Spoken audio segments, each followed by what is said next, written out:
আসসালামু আলাইকুম বন্ধুরা, ধারাবাহিক ক্লাস অ্যাডমিশন গাইডলাইনের নতুন আরেকটি ক্লাসে তোমাদের স্বাগতম। দেখো, শুরুতেই বলে রাখি, যারা অ্যাডমিশন পরীক্ষার্থী আছো বা এইচএসসি পরীক্ষার্থী আছো তারা ক্লাসটা শুরু থেকে নিয়ে শেষ পর্যন্ত দেখবা। দেখো, আমাদের এইচএসসি থেকে নিয়ে শুরু করে অ্যাডমিশন পর্যন্ত এই সময়টা প্রত্যেকটা শিক্ষার্থীর লাইফে খুবই গুরুত্বপূর্ণ একটা সময়। কারণ এই সময়টাকে যে সঠিকভাবে কাজে লাগাতে পারে তার জীবনটা হয়ে যায় অনেক সুন্দর, এবং এই সময়টাকে যে সঠিকভাবে কাজে লাগাতে পারে না তার জীবনটা হয়ে পড়ে একটু ভিন্ন রকমের। দেখো, আমরা আজকের ক্লাসেতে আলোচনা করব এই এইচএসসি থেকে অ্যাডমিশন পর্যন্ত আমাদের কেমন যাত্রা হওয়া উচিত। দেখো, এই যে এইচএসসি পরীক্ষা যখন শুরু হয় তখন থেকে আমার ইউটিউব যাত্রা শুরু, এবং আমি কথা দিয়েছিলাম এইচএসসি এবং অ্যাডমিশন প্রত্যেকটা ক্ষেত্রে আমি তোমাদের সঙ্গে থাকবো। এইচএসসি পরীক্ষার সময় আমাকে তোমাদের সঙ্গে পাইছো, এখন তোমরা তোমাদের অ্যাডমিশনের সময় তোমাদের সঙ্গে পাবা।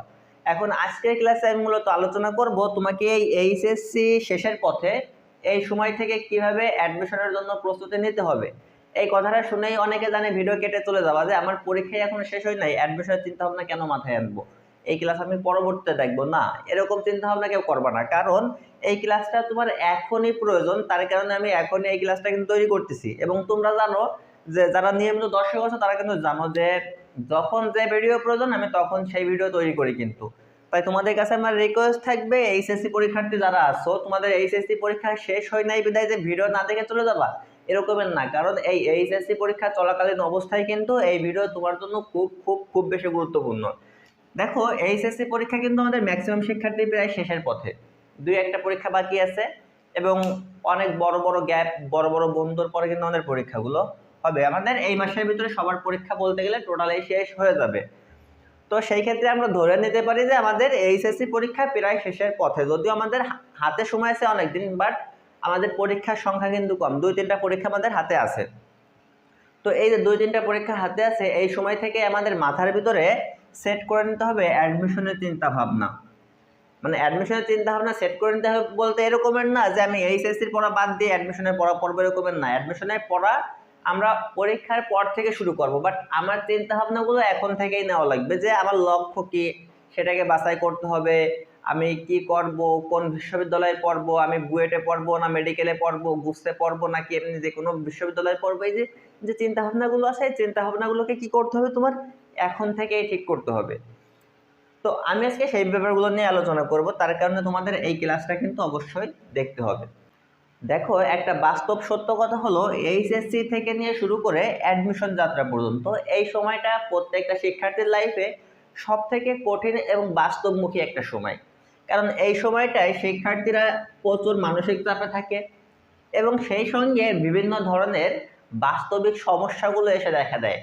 দেখো, বাস্তব জীবনে যে ধরনের সমস্যাগুলো হয়, আর্থিক সমস্যা, পারিবারিক সমস্যা, বা আরো যে টাইপের সমস্যাগুলো থাকে, প্রত্যেকটা সমস্যাই আমাদের এই সময়টায় এসে কিন্তু দেখা দেয়। ঠিক আছে, তো এই জন্য আমাদের এই সময়টা হচ্ছে সব থেকে কঠিন, এই সময়টা সব থেকে বাস্তবমুখী, এবং এই সময়টা আমাদের সব থেকে চ্যালেঞ্জিং। তো আমাদের কি করতে হবে, এই চ্যালেঞ্জিং সময়ের জন্য প্রস্তুতি আগে থেকেই নিয়ে রাখতে হবে। আমাদের এই সময়টা মনে রাখবে, এই যে 2 থেকে 3 মাস, এই সময়টা যারা সুন্দরভাবে ব্যবহার করতে পারবে তাদের জীবনটা কিন্তু সুন্দর হয়ে যাবে। তো তার জন্য তোমাকে এই পরীক্ষা চলাকালীন সময়ে তোমাকে নির্ধারণ করতে হবে তুমি কোন বিশ্ববিদ্যালয়ে পড়তে চাও। প্রথম টার্গেট তোমার থাকবে, তোমাকে বিশ্ববিদ্যালয় বাছাই করতে হবে। তুমি ঢাকা বিশ্ববিদ্যালয়ে পড়তে চাও, নাকি জগন্নাথ বিশ্ববিদ্যালয়ে পড়তে চাও, নাকি জাহাঙ্গীরনগর বিশ্ববিদ্যালয়ে পড়তে চাও, রাজশাহী বিশ্ববিদ্যালয়ে পড়তে চাও, নাকি চট্টগ্রাম বিশ্ববিদ্যালয়ে পড়তে চাও, বা তোমার আশেপাশে যে বিশ্ববিদ্যালয় আছে সেই বিশ্ববিদ্যালয়ে পড়তে চাও, এই টার্গেটটা তোমাকে প্রথমেই নিতে হবে।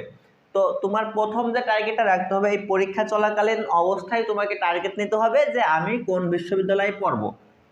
ঠিক আছে, তো এটা হচ্ছে আমাদের প্রথম টার্গেট। প্রথম টার্গেট হচ্ছে আমাদের বিশ্ববিদ্যালয় নির্বাচন করতে হবে। ঠিক আছে, আমাদের বিশ্ববিদ্যালয় আগে নির্বাচন করতে হবে। দেখো, এখন যদি তোমরা বিশ্ববিদ্যালয়কে বাছাই করে রাখো যে আমি এই বিশ্ববিদ্যালয়ে পড়তে চাই, তাহলে তুমি সেই বিশ্ববিদ্যালয়ের জন্য সুন্দর মতো করে কিন্তু একটা প্রস্তুতি নিতে পারবা। এবং দেখবা, তোমার যদি একটা লক্ষ্য থাকে, একটা লক্ষ্য যদি তোমার থাকে যে না আমি ওই বিশ্ববিদ্যালয়ে পড়বো, তাহলে দেখবা ইনশাল্লাহ তুমি ওই বিশ্ববিদ্যালয়ে পড়তে পারবা। এখন দেখো, আমরা পরবর্তী আলোচনা করি, তারপর সেই বিশ্ববিদ্যালয়ে পড়ার জন্য তোমার যে প্রস্তুতি, তুমি সেই প্রস্তুতি কিভাবে নিবা সেই সম্পর্কেও একটা চিন্তা ভাবনা তোমার নিতে হবে। তুমি বাসায় বসে পড়বা নাকি কোচিংয়ে বসে পড়বা সেই সম্পর্কে চিন্তা ভাবনা তোমার নিতে হবে। তুমি কি একা একা পড়তে পারবা নাকি পারবা না সেই সম্পর্কে চিন্তা ভাবনা নিতে হবে। বা তোমার ওই বিশ্ববিদ্যালয়ে পরীক্ষা দিতে তোমার কি কি লাগে, কত জিপিএ লাগে, সেই সম্পর্কে তোমার সঠিক ধারণা রাখতে হবে। বা ওই বিশ্ববিদ্যালয়ের পরীক্ষার সিস্টেমটা কেমন, লিখিত নাকি এমসিকিউ, সেই সম্পর্কে তোমার একটা সঠিক ধারণা থাকতে হবে। তারপর তোমার যে বিশ্ববিদ্যালয় তুমি বাছাই করবে সেই বিশ্ববিদ্যালয়ে কত মার্কের পরীক্ষা হয় এবং কোন কোন সাবজেক্টের পরীক্ষা হয় সেই সম্পর্কে তোমার জানতে হবে। তো যার কারণে বলতেছি যে তোমাদের এই পরীক্ষা চলাকালীন সময় থেকে তোমাদের বিশ্ববিদ্যালয় বাছাই করতে হবে। তারপর তোমাকে যে কাজটা করতে হবে, তোমার কোচিং তোমার নির্বাচন করতে হবে, অর্থাৎ তুমি কোন কোচিং এর মাধ্যমে বিশ্ববিদ্যালয়ে ভর্তি প্রস্তুতি নিতে চাও, কোন কোচিং এ পড়লে তুমি অনেক বেশি উপকৃত হবা, এই সমস্ত খোঁজ খবরগুলো তোমার আগে থেকেই নিতে হবে। এখন দেখো এখানে অনেক কথা থাকে যে অনেক শিক্ষার্থী আছে যারা আর্থিক সমস্যার কারণে কিন্তু কোচিং করতে পারে না। কারণ দেখো একটা কোচিং এ ভর্তি হইতে গেলেই মনে করো একটা কোচিং এর সঙ্গে যদি তুমি অ্যাডমিশন প্রস্তুতি নিতে যাও, তখন কিন্তু তোমার দেখো আমাদের সময়ের কথা যদি বলি, আমাদের সময় প্রায় 60 থেকে 70 হাজার টাকা কিন্তু আমাদের একটা কোচিং করতে শেষ হয়ে যেত। অর্থাৎ তুমি কোচিং করার জন্য বাসা থেকে বের হইছো, বাসা ভাড়া দিয়ে, খাওয়া দাওয়া দিয়ে, কোচিং ফি দিয়ে, সবকিছু দিয়ে প্রায় 60 থেকে 70 হাজার টাকা কিন্তু আমাদের অলরেডি শেষ হয়ে যাইতো, মানে শেষ হয়ে যাইতো, ঠিক আছে। তারপর তো আরো থাকে, তারপর দেখো আরো কি থাকে, তারপর তোমার বিভিন্ন বিশ্ববিদ্যালয়ে যাতায়াত ভাড়া টাড়া সবকিছু দিয়ে প্রায় তোমার 80 থেকে 90 হাজার টাকার মতো খরচ হয়ে যায়। তো যার কারণে কিন্তু এইখানে আমাদের ম্যাক্সিমাম শিক্ষার্থীর একটা আর্থিক প্রভাব কিন্তু এখানে পড়ে যায় যে আসলে আমার পক্ষে এত টাকা দিয়ে একটা কোচিং করা সম্ভব হবে কি না। তো এই সমস্ত চিন্তা ভাবনাগুলো নিতে হবে। তো দেখো যাদের পক্ষে এত টাকা খরচ করে কোচিং করা সম্ভব না, তাদের উদ্দেশ্যে বলি বাসায় বসে পড়েও কিন্তু বিশ্ববিদ্যালয়ে চান্স পাওয়া যায়। তোমরা বিগত সালের পরিসংখ্যানগুলো যদি একটু দেখো, যে সমস্ত শিক্ষার্থীরা চান্স পেয়েছিল তাদের পরিসংখ্যান যদি একটু দেখো, তাহলে দেখতে পারবা অনেক অনেক অনেক অনেক শিক্ষার্থী আছে যারা বাসায় বসে পড়েই কিন্তু বিশ্ববিদ্যালয়ে চান্স পায়।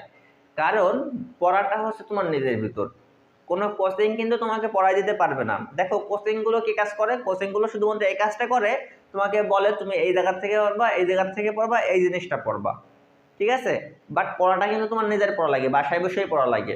বরঞ্চ আমার মতে আরো তুমি কোচিং না করে বাসায় বসে পড়লে আরো বেশি পড়তে পারো। তবে কোচিং করা লাগে, কেন করা লাগে, কারণ সঠিক গাইডলাইনের জন্য তোমাদের কোচিং করা লাগে। তো যাই হোক, এই কারণে তোমাদের চিন্তা ভাবনা করতে হবে যে আমি বাসায় বসে পড়বো নাকি কোচিং এ বসে পড়বো। যদি আমি কোচিং এ বসে পড়ি তাহলে আমার কোন কোন টপিকস পড়তে, মানে কোন কোচিং এ পড়তে হবে, সেই কোচিংটাকে তোমাদের এখনই বাছাই করতে হবে। তারপর দেখো যারা বাসায় বসে পড়তে চাও তাদের জন্য একটু বলে রাখি, তোমাদের বাসায় বসে পড়তে যে সমস্ত গাইডলাইন লাগে সমস্ত গাইডলাইন ইনশাল্লাহ আমি আমার চ্যানেলে দিয়ে দেবো, এবং বিশ্ববিদ্যালয় ভর্তি প্রস্তুতির জন্য যে সমস্ত ক্লাসের প্রয়োজন সেই সমস্ত ক্লাসও আমি আমার ইউটিউব চ্যানেলে দিয়ে দেবো। তবে একটা সমস্যা হয়, অ্যাডমিশন প্রস্তুতি অনেক বড় একটা জার্নি। সেই ক্ষেত্রে আমরা যদি অ্যাডমিশনের সমস্ত ক্লাসগুলো আমাদের চ্যানেলে দিতে যাই তাহলে একদম 24 ঘন্টায় আমার শুধুমাত্র অ্যাডমিশনের পরে বসে থাকা লাগবে। কারণ দেখো আমাদের অ্যাডমিশন প্রস্তুতির ক্লাসগুলো যখন দিতে যাব তখন দিনে কমপক্ষে আমার 3টা করে ক্লাস দেওয়া লাগবে। তখন 3টা করে ক্লাস, দেখো একটা ক্লাস তৈরি করতে আমাদের 3 থেকে 4 ঘন্টা সময় চলে যায়। দেখো একটা ক্লাস রেকর্ড করে এডিট করে ছাড়তে ছাড়তে আমাদের 3 থেকে 4 ঘন্টা সময় চলে যায়।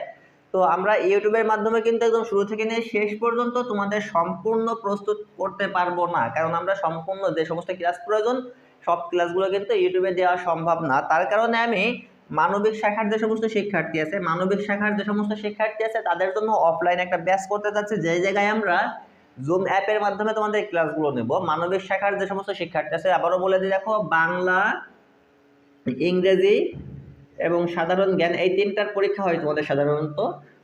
তো মানবিক শাখার শিক্ষার্থীদের কথা বিবেচনা করে বাংলা, ইংরেজি, সাধারণ জ্ঞান এই সমস্ত বিষয় নিয়ে আমরা অনলাইনে একটা ব্যাচ চালু করতে যাচ্ছি। আমরা আমাদের ব্যাচে কোনো লিমিটেড ক্লাস রাখবো না, আমাদের ব্যাচে তোমরা ক্লাস পাবা আনলিমিটেড ক্লাস। আমি একটু আমাদের ব্যাচ সম্পর্কে একটু বলে নিই, আমাদের ব্যাচগুলো কেমন করা হবে। আমরা আমাদের ক্লাসগুলো নেব জুম অ্যাপের মাধ্যমে, এবং ক্লাসগুলো যখন নেব তখন রেকর্ড করে রাখবো, এবং আমাদের একটা প্রাইভেট গ্রুপ থাকবে, সেই গ্রুপে সেই ক্লাসগুলোকে আমরা পরবর্তীতে দিয়ে দেবো। এখন দেখো আমাদের ক্লাসের সুবিধাগুলো কেমন। আমাদের ক্লাসের সুবিধা হচ্ছে আমরা জুমে যখন ক্লাস করব আমরা প্রত্যেক দিন একটা টপিকসে জুমে বুঝাই দেবো, একটা গ্রামারকে আমরা মনে করো জুম অ্যাপে ক্লাস করানোর সময় বুঝাই দেবো। এবং ওই সময় যদি কারো কোনো সমস্যা থাকে তখন কিন্তু তোমরা ক্লাসরুমে যেরকম স্যারের কাছে প্রশ্ন করতে পারো, আমাদের কাছে ঠিক সেরকম প্রশ্ন করে তোমাদের তোমাদের সমস্যার সমাধান করে নিতে পারবা। তো আমাদের এটা হচ্ছে প্রথম সুবিধা। এইভাবে আমরা একটা ক্লাস করানোর পর তোমাদের 1 ঘন্টার মতো সময় দিব যে তোমরা এই সময়টা বাসায় বসে পড়ো। পড়ার পর আমরা 1 ঘন্টা বা 2 ঘন্টা পর নতুন করে আর একটা ক্লাস নেব। সেই ক্লাসে আমরা দেখব পড়তে যে তুমি কোন কোন জায়গায় সমস্যার সম্মুখীন হয়েছো, পড়তে যে যে জায়গায় সমস্যার সম্মুখীন হয়েছো সেই সমস্যার গুলোর সমাধান আমরা পরবর্তী ক্লাসে দেওয়ার চেষ্টা করবো। তো দেখো একটা টপিক্সের পর কিন্তু আমরা 2টা ক্লাস তোমাদের দিয়ে দেবো, এবং এই ক্লাস দুটাই কিন্তু আমাদের রেকর্ডেড থাকবে। পরবর্তীতে তোমার যখন সমস্যা হবে তখন কিন্তু তুমি সেই ক্লাসগুলোকে আবারও দেখে নিতে পারবা। দেখো, তারপর যদি আমাদের দ্বিতীয় সুবিধার কথা বলতে হয়, তাহলে আমাদের দ্বিতীয় এবং সবথেকে বড় সুবিধা হলো আমাদের ক্লাসগুলো কোনো লিমিটেড ক্লাস না। দেখবা অফলাইনে বা অনলাইনে তোমরা যে ক্লাসগুলো করতেছো, অর্থাৎ অনলাইনে যে ক্লাসগুলো করতেছো, দেখবা সেইখানে তোমাদের ক্লাসের সংখ্যা বাংলায় 30, ইংলিশে 30টা, বা সাধারণ জ্ঞানে 30টা, এরকম ভাবে কিন্তু ক্লাসগুলো ভাগ করা থাকে। বাট আমাদের ক্ষেত্রে কিন্তু এরকমের না, আমরা তোমাদের চাহিদার উপর বিবেচনা করে আমরা ক্লাসগুলো কিন্তু তৈরি করব, এবং ক্লাসগুলো আমরা নেব তোমাদের সুবিধা মতো সময়ে কিন্তু। তো সেই কারণে আমাদের এইখানে কিন্তু কোনো লিমিটেড ক্লাস না, হইতে পারে আমাদের এখানে 40, 50, 60টাও ক্লাস হয়ে যাইতে পারে। অর্থাৎ তোমাদের যত সময় না কোর্স শেষ হবে তত সময় পর্যন্ত আমরা তোমাদের কি করব, আমরা তোমাদের পড়াবো। তো মানবিক শাখার যে সমস্ত শিক্ষার্থীরা আছো তারা চাইলে বিশ্ববিদ্যালয় ভর্তি প্রস্তুতি আমাদের সঙ্গে নিতে পারো, এবং অন্য ইউনিটের যে সমস্ত শিক্ষার্থীরা আছো বা মানবিক শাখার যে সমস্ত শিক্ষার্থীরা আছো তাদের এখন থেকেই কিন্তু চিন্তা ভাবনা নিতে হবে যে তুমি কোন বিশ্ববিদ্যালয়ে পড়তে চাও, তুমি বাসায় বসে পড়তে চাও নাকি কোচিং এ বসে পড়তে চাও। দেখো, বাসায় বসে পড়ার কি কি সুবিধা, কোচিং এ বসে পড়ার কি কি সুবিধা, এই বিষয়ের উপর আমি তোমাদের জন্য নতুন একটা ভিডিও তৈরি করব, এবং কোন বিশ্ববিদ্যালয়ে চান্স পাইতে হলে বা কোন বিশ্ববিদ্যালয়ে পড়তে হলে কত জিপিএ লাগে বা কিভাবে পরীক্ষা সিস্টেম হয় এই সম্পর্কেও বিস্তারিত তোমাদের জন্য আমি ভিডিও নিয়ে আসবো। দেখো, এখন তোমাদের যে টার্গেটটা রাখতে হবে বিশ্ববিদ্যালয় এবং কোচিং, এই দুইটাকে নিয়ে চিন্তা ভাবনা করতে হবে। অর্থাৎ তুমি কোন বিশ্ববিদ্যালয়ে পড়তে চাও এবং তোমার যে কোচিং আছে সেই কোচিংটাকে কিন্তু এখন নির্বাচন করতে হবে, ঠিক আছে? তো এই চিন্তা ভাবনাগুলো পরীক্ষার পাশাপাশি, এইচএসসি পরীক্ষার পাশাপাশি জাস্ট এগুলোকে একটু মাইন্ড সেট আপ করে রাখো, বন্ধুদের সঙ্গে কথাবার্তা বলে রাখো। তো আমরা আজকের ক্লাসটা এখানেই শেষ করতে যাচ্ছি। দেখা হবে তোমাদের সঙ্গে পরবর্তী ক্লাসে এই অ্যাডমিশন গাইডলাইনের বিভিন্ন নতুন নতুন তথ্য নিয়ে। তত সময় পর্যন্ত ভালো থাকো, সুস্থ থাকো। টাটা, বাই বাই, আসসালামু আলাইকুম।